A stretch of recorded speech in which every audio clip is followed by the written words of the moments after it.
रोशनी voice की तरफ से आप सब लोगों को दिल की गहराइयों से खुश आमदीद। अस्सलाम वालेकुम।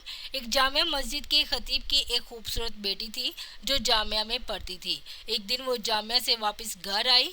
गाड़ी से उतरते वक्त एक लड़के ने उसका चेहरा देख लिया। लड़की बहुत हसीन व जमील थी। लड़के को पसंद आई। उसने पता किया लड़की खतीब साहब की बेटी थी। लड़के ने उसी दिन से सफ़े अव्वल में नमाज पढ़ने का एहतमाम शुरू किया। अजान सुनते ही वो मस्जिद के दरवाजे पर पहुंच जाता। नमाज तक तलावत कुरान में मशगूल रहता। 6-7 महीने तक वो इसी मामूलात का पाबंद रहा। इसके बाद उसने वालिद से शादी का ख्वाहिश का इजहार किया। वालिद ने कहा ठीक है, देख लेंगे मुनासिब रिश्ता। उसने कहा कि लड़की मैंने देख ली है। वालिद के पूछने पर उसने खतीब साहब की बेटी के बारे में बताया। उसने कहा कि ये तो बहुत ही अच्छी बात है। इसके बाद उस लड़की के वालिद अमाम साहब से मिलते हैं। अमायद बिन मोहल्ला के साथ अमाम साहब की खिदमत में हाजिर हुए। अमाम ने लड़के के बारे में पूछा। उन्होंने उसी लड़के की तरफ इशारा किया। खतीब ने लड़के की दीनदारी को देख रिश्ता लड़की से मशवरा करने और रजामंदी जाहिर करने पर कबूल कर लिया। चनाचा रिश्ता तय हुआ। 6-7 माह बाद शादी हुई। शादी के कुछ अर्सा बाद लड़के ने नमाज पढ़ने में सुस्ती शुरू की। 1-2 माह बाद लड़के ने दाढ़ी भी कटवा दी।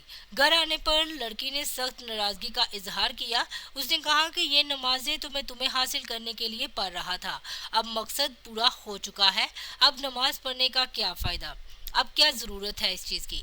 लड़की ये सुनकर बहुत अफसरदा हुई और जाकर वालिद साहब से कहा कि इस बेदीन के साथ एक दिन नहीं रहना चाहती। ये मामला महकमा अदल तक पहुंच गया। काजी ने दोनों में तफरीक का फैसला किया।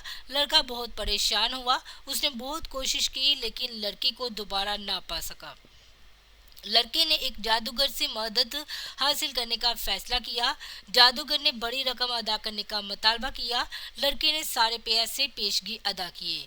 कुछ दिन गुजरने के बाद जादूगर ने मजीद पैसों का मुतालबा किया। लड़के ने फी अल्फुर वो भी अदा किए और कहा कि काम हो जाना चाहिए, पैसों की फिक्र ना करें। 1 माह के बाद जादूगर ने लड़के को बताया कि आ जाओ, अपने पैसे ले जाओ, तुम्हारा काम किसी सूरत में मुमकिन नहीं है। जब वो लड़का जादूगर के कमरे में पहुंचा तो जादूगर एक चाकू हाथ में लिए खड़ा है। लड़के ने हैरत ज़दा अंदाज में पूछा, ये क्या कर रहे हो? जादूगर ने कहा कि मुझे चाकू मार दो और मुझे कत्ल कर दो। लड़के ने कहा मैं ये नहीं कर सकता, लिहाजा मेरे पैसे दे दो। उसने पैसे दे दिए। लड़का पैसे लेकर भागने लगा। पुलिस वाले ने लड़के को परेशान हालत में भागते हुए देखकर गिरफ्तार कर लिया। पैसे जब्त कर लिए। लड़के की तवासत से पुलिस जादूगर तक पहुंच गई। जादूगर ने पुलिस को कहा कि मैं मरने वाला हूं, मुझे वो नहीं छोड़ेंगे। पुलिस ने दोनों को काजी के पास ले गए। काजी को जादूगर ने पूरी कहानी सुनाई और अस्तमद बादशैतान के जरिए जादू का अमल करते हुए भी दिखाया और कामयाब हो जाते हैं। लेकिन इस लड़की पर जब मैंने ये अमल किया और शैतानों से मदद हासिल करने की कोशिश की तो इस घर की हिफाजत पर फरिश्ते ममूर थे।